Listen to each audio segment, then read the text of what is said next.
વડોદરા શહેર કોંગ્રેસના પ્રમુખ ઋત્વિક જોશી અને વિરોધ પક્ષના નેતા ચંદ્રકાંત શ્રીવાસ્તવે વડોદરામાં યોજાનારી આગામી ચૂંટણીઓની તારીખો જાહેર કરવા માટે કલેક્ટરને રજૂઆત કરી હતી। કોંગ્રેસના કાર્યકર્તાઓ સાથે કલેક્ટર કચેરીની મુલાકાત લીધા બાદ તેઓએ મૌખિક રજૂઆત કરી, જેમાં તેઓએ મતદાનની તારીખ જાહેર કરવાની વિનંતી કરી હતી। કોંગ્રેસના જણાવ્યા અનુસાર મતદાનની તારીખ જાહેર કરવામાં વિલંબથી લોકોમાં મૂંઝવણ અને અનિશ્ચિતતા ફેલાઈ છે। તેમણે ચૂંટણી પ્રક્રિયાને ઝડપી અને સુચારુ બનાવવા તેમજ લોકશાહી પ્રણાલીમાં નાગરિકોનો વિશ્વાસ જાળવી રાખવા માટે વહેલી તકે ચૂંટણીની તારીખો જાહેર કરવાની માંગ કરી હતી। મહાનગરપાલિકાની આગામી ચૂંટણી માટે તૈયારીઓ શરૂ કરવામાં આવી છે। આ ક્રમમાં વડોદરા શહેર કોંગ્રેસ સમિતિના પ્રમુખ ઋત્વિક જોશીએ જિલ્લા ચૂંટણી અધિકારી કલેક્ટર સાહેબને એક પત્ર લખીને મહત્વના દસ્તાવેજોની માંગ કરી છે।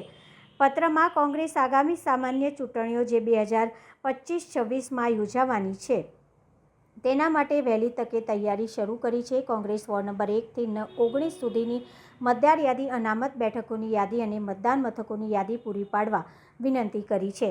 ઋત્વિક જોશીએ પત્રમાં જણાવ્યું છે કે ચૂંટણી પ્રક્રિયા સુચારુ રૂપે ચાલે તે માટે અને પક્ષને જરૂરી તૈયારીઓ માટે આ માહિતી આવશ્યક છે। આ દસ્તાવેજોની માંગણી પાછળનો મુખ્ય હેતુ ચૂંટણી પહેલાં જ મતદારો અને મતદાન મથકો વિશે સ્પષ્ટ માહિતી મેળવવાનો છે, જેથી ચૂંટણીના આયોગમાં સરળતા રહે। ભાઈ, ગયા વખતે મારા જેવા વ્યક્તિના 2 ઉમેદવાર હારી ગયા। મતદાર યાદીની અંદર બધા ગોટાળા। મારી ભાતુજી નગર તમને ડીમાર્ટની સામે એ ભાતુજી નગર કાઢીને 15માં નાખી દીધેલી, જેની લીધે 1000 વોટ આ બાજુ જતા રહેલા। શું મતદાર યાદી બનાવો છો ભાઈ તમે? અમને હરાવવા માટેની મતદાર યાદી બનાવો છો?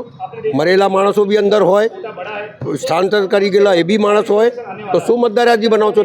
સીધું સાદું દેખાય છે કે સત્તાધારી પાર્ટીને જીતાડવા માટેના તમારા પ્રયત્ન હોય છે, પણ આ વખતે જે રીતે રાહુલ ગાંધીને આખા દેશને જગાડ્યા છે, જે લોકોમાં ડર હતું કે ભાઈ આ કરશે પેલું કરશે, उस व्यक्ति ने हिंदुस्तान के तमाम नागरिकों का डर निकाल कर बाहर फेंक दिया है।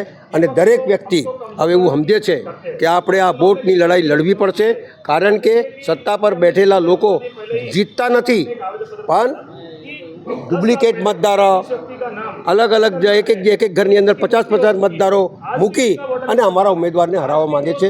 આ વખતે પહેલાંથી જાગૃત થયા છે, લડીશું, ન્યાય મેળવીશું। અને બહુ ઈમાનદારીઓની વાતો કરો છો ને, અમે તો ઈમાનદાર છે ને બધા ફેસબુક ઉપર કરો છો, તો ઈમાનદારો હોય તો મતદાર યાદી સુધારો અને બેલેટ પેપરથી ચૂંટણી કરાવો। दूध का दूध और पानी का पानी हो जाएगा। ये तो એવું છે, વોટ ચોરવાળાને કંઈ બોલવાનું નહીં। અમે વોટ ચોરી કરીએ છીએ અને કરો જ છો તમે, આ સાબિત કરી આલ્યું છે તમે। એટલે અમારી માંગણી એટલી જ છે કે અમે જે માંગીએ છીએ તે તમે આપો। 3 મહિના પહેલાં અમારા પ્રમુખે કીધું 3 મહિના પહેલાં અમને બધી યાદી આપો, જેથી અમારા કાર્યકર્તાઓ મતદારને યાદી લઈ અને લોકોની વચ્ચે ફરે, એની અંદર ખબર પડે કે કોણ અહીંયાથી સ્થળાંતર થયું છે, કોનું મરણ થયું છે, કોણ સાચો મતદાર છે, કોણ ડુપ્લિકેટ મતદાર છે, 50 માણસ એક ઘરમાં કઈ રીતે રહી શકે, તમામ બાબતોની ચકાસણી કરી અને સાચી મતદાર યાદી લોકોને સામે પ્રસ્તુત કરીએ, જેથી સાચું ઇલેક્શન થાય, સાચા ઉમેદવાર આવે અને સાચી લડાઈ લડે।